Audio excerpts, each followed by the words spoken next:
Basically classes क्या होती हैं, एक ब्लूप्रिंट होती हैं जो कि हमें बताती है हमारा ऑब्जेक्ट कैसा दिखेगा और क्या उसका बिहेवियर होगा।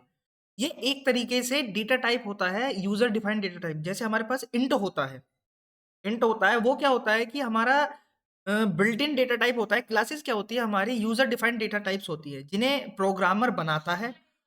उसके अंदर क्या होता है कि वो ऑब्जेक्ट के बिहेवियर को डिफाइन करता है कि हमारा ऑब्जेक्ट आखिर दिखेगा कैसा, उसके अंदर क्या क्या वेरिएबल्स होंगे, क्या क्या मेथड्स होंगे, वे मेथड्स किस तरीके से वर्क कर रहे होंगे। अगर क्लासेस की हम डेफिनेशन की बात करें, बेसिकली क्लासेस की अगर हम डेफिनेशन बात करें, class is a user defined data type that shows the behavior, that shows the पहले स्ट्रक्चर लिखेंगे, that shows the structure and behavior behavior of an object। ठीक है। बेसिकली ये क्या करता है कि ऑब्जेक्ट का स्ट्रक्चर कैसा होगा, कि हमारा ऑब्जेक्ट स्ट्रक्चर ऑब्जेक्ट आखिर दिखेगा कैसा, क्या क्या उसके अंदर डेटा टाइप्स होंगे, क्या हमारे मेथड्स होंगे, ठीक है ना। और बिहेवियर उसका मतलब किस तरीके से वो वर्क करेगा। अगर हम एक एग्जांपल के तौर पर लें तो आखिर हम एक क्लास बना के देखते हैं। ये हमारी मेन क्लास होगी, पब्लिक क्लास मेन जो है मेन क्लास है। तो इसके ऊपर हम डिफाइन करेंगे अपनी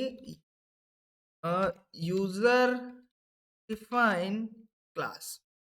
ठीक है, इसे हम बनाएंगे। सबसे पहले बनाने के लिए क्लास कीवर्ड का हम इस्तेमाल करेंगे। उसके बाद मान लीजिए अगर हम एक रियल वर्ल्ड एग्जांपल लें तो आप ऐसे ले सकते हैं, जैसे क्लास हमारी होगी कार, और ऑब्जेक्ट क्या होगा कि स्पेसिफिक कार, यानी बीएमडब्ल्यू की हो गई या मारुति की हो गई।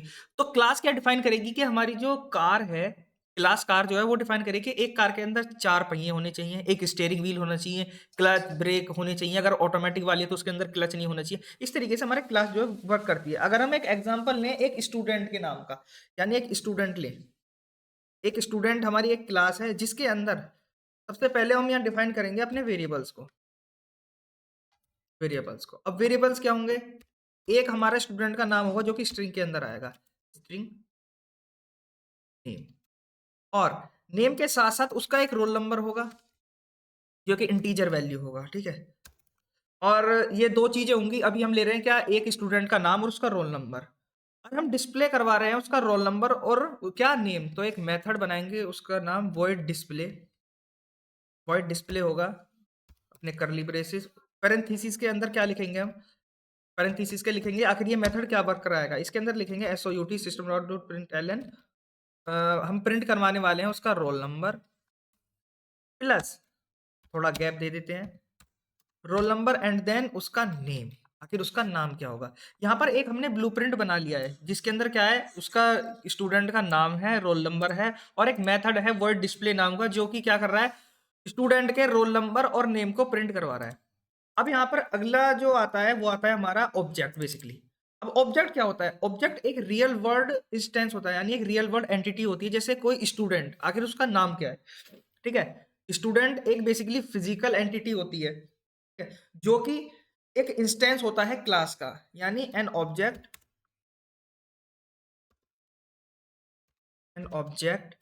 Is an instance of a.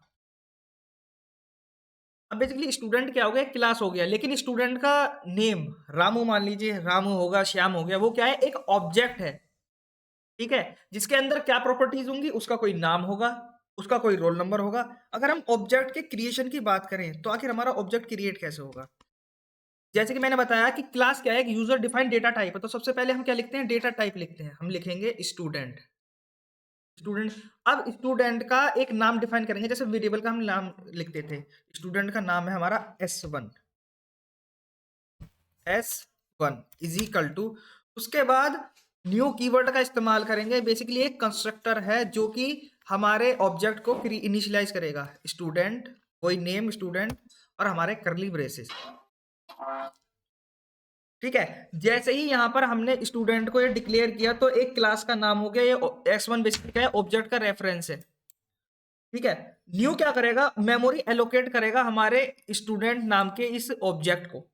ठीक है, और कंस्ट्रक्टर क्या है, इसको कॉल करेगा। देन अब हमें क्या करना होगा, अब हम डायरेक्टली एक्सेस कर सकते हैं। जैसे अगर हम करें S1 डॉट नेम, हम S1 के अंदर नेम डालना चाहते हैं क्या? हमारा हो गया राम। अब उसके बाद S1 के अंदर उसका रोल नंबर हम लिखना चाहते हैं, roll number is equal to 2 3 XYZ जो भी होगा 1 2 3। अब ठीक है, अब यहाँ पर हम क्या करेंगे, नेम डाल के अब हमें क्या है, इसकी डिटेल्स प्रिंट करवानी है। S1 डॉट जो भी हमारा क्या होगा, S1 डॉट डिस्प्ले, इसको हम कॉल करा देंगे। अगर हम यहाँ पर इसको रन करा कर देखें तो बेसिकली क्या होगा, S1 के अंदर हमने उसका नाम डाल दिया है राम और रोल नंबर डाल दिया है 1 2 3, और S1 डॉट डिस्प्ले सारी वैल्यूज को प्रिंट करवाएगा, यानी उसका roll number, name 1 2 3 roll number और नेम। आखिर ये क्या है, अगर एक और एग्जांपल लें तो इसके अंदर लिया जा सकता है, हम एक नहीं बल्कि मल्टीपल ऑब्जेक्ट्स बना सकते हैं। यहाँ पर हमने एक ऑब्जेक्ट बनाया जिसका नाम है स्टूडेंट S1। अब हम एक रोल नंबर एक और बनाने वाले हैं, सेम इसको कॉपी करते हैं, बिल्कुल सेम। ये बेसिकली क्या होता है, कोड रीयूज के काम में आता है, एनकैप्सुलेशन का यूज होता है, जो कि हमारा क्या है कि उसका फर्स्ट पिलर है। हम नाम लिखते S2 एक स्टूडेंट है जिसके अंदर न्यू स्टूडेंट क्या करेगा, कंस्ट्रक्टर कॉल करेगा, और S2 के अंदर हम नाम डालेंगे श्याम। श्याम रोल नंबर होगा उसका 1 2 4। अगर हम इसको रन करा कर यहाँ पर डिटेल्स प्रिंट करवानी है हमें S2 की,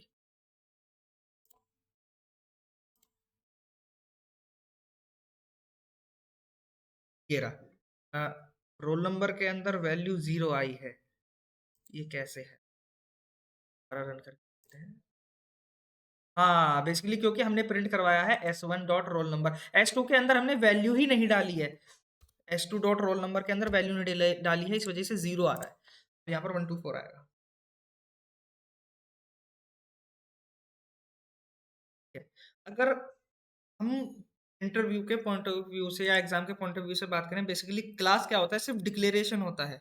जब हम क्लास डिक्लेयर करते हैं तो हमें मेमोरी एलोकेट नहीं होती, क्योंकि हमने अभी भी कोई ऑब्जेक्ट नहीं बनाया है जिसके लिए हमें मेमोरी चाहिए। बट जब हम एक ऑब्जेक्ट क्रिएट करते हैं, ऑब्जेक्ट क्रिएशन के टाइम पर हमें मेमोरी एलोकेट होती है। जब हम यहाँ पर न्यू कीवर्ड का इस्तेमाल करते हैं, न्यू स्टूडेंट कंस्ट्रक्टर कॉल करते हैं, तो एक मेमोरी एलोकेट होती है जिसके अंदर ऑब्जेक्ट हमारा स्टोर होता है। ठीक है, एक क्लास के मल्टीपल ऑब्जेक्ट हो सकते हैं। ठीक है, एक क्लास के मल्टीपल ऑब्जेक्ट, क्योंकि हम कोड रियूजेबिलिटी को यहाँ पर क्या है डिफाइन कर रहे हैं, तो इसमें क्या होता है कि हमें केवल एक क्लास बनानी होती है, उसके थ्रू हमें जितने भी इसके इंस्टेंस होंगे यानी ऑब्जेक्ट होंगे जितने भी है, हम सिंपली उनको डिफाइन करके उन्हें यूज कर सकते हैं। ठीक है, तो यही था क्लासेस एंड ऑब्जेक्ट के बारे में।